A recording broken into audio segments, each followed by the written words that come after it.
देखिए, श्रोमणी अकाली दल के लिए आज बहुत खुशी का दिन है कि सरदार सुखबीर सिंह बादल अब चौथी बार फिर श्रोमणी अकाली दल की कमांड संभाली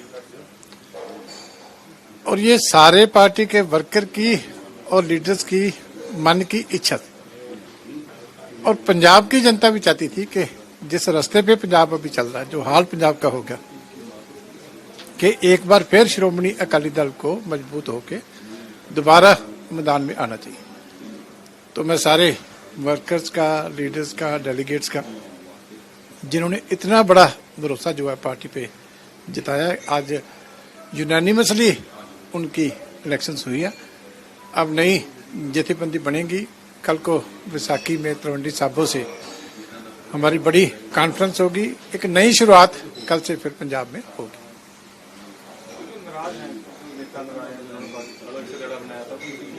नहीं, वो तो कांग्रेस से समझौता करके, इसलिए अब तो उनकी नाराजगी का हम क्या करें। वो तो सोनिया गांधी के दरबार में चले गए, राहुल गांधी के पास चले गए, खड़गे साहब के पास चले गए, रंधावा साहब की ड्यूटी लगवा ली के अकाली दल को खत्म करने के लिए चिट्ठी लिख दो। पहले तो बीजेपी के पास जाते थे, वो तो सबको मालूम था कि बीजेपी की खेड है, एजेंसियों की खेड है। अब ये तो किसी को पता नहीं था जो सामने आ गया।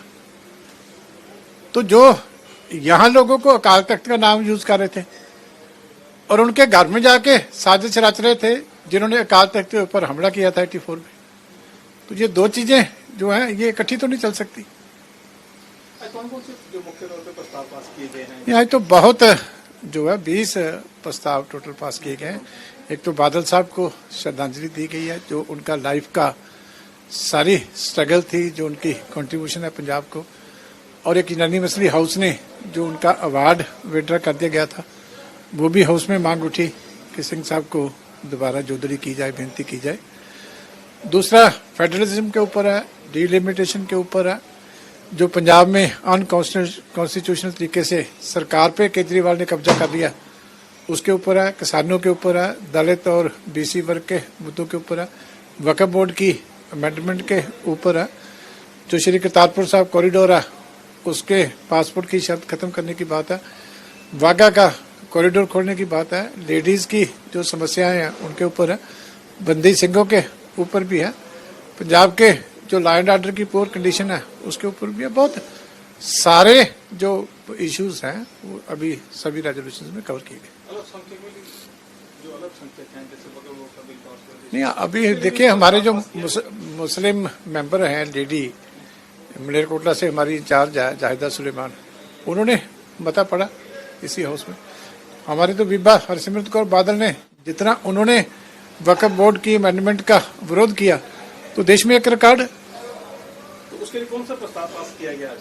नहीं, आज भी हम फिर मांग करते हैं कि वो वापस होनी चाहिए, जो अमेंडमेंट्स की गई है वो वापस होनी चाहिए। माइनॉरिटीज को इस तरीके से उनके साथ व्यवहार करना, उनके जो अपने रिलीजियस अदारे हैं उनमें गवर्नमेंट की नॉमिनेशन बढ़ाना, नॉन मुस्लिम की उसमें भागीदारी बनाना, ये किसी भी तरीके जस्टिफाइड नहीं है। तो बाकी कार्यों को कहते हैं कि जैसे कि अकाल तख्त के जो आदेश है उसकी उल्लंघना है, ये जो इजलास किया गया उसके वो आप अकाल तख्त की बात करेंगे, अब तो संगत को जवाब देना मुश्किल हो गया कि अकाल तख्त के ऊपर हमला करने वालों से तो तुम चिट्ठी लिखा रहे हो, दोस्तियां कर रहे हैं जाके राहुल गांधी के साथ, उनके कांग्रेस के साथ, तो बात कर रहे हैं अकाल तख्त की। अब जाएंगे संगत के पास, पता चलेगा। अगर आप ये वीडियो YouTube पर देख रहे हैं तो हमारे चैनल को सब्सक्राइब करें और बेल आइकन को दबाना ना भूलें। अगर आप Facebook पर ये वीडियो देख रहे हैं तो हमारे पेज को लाइक करें।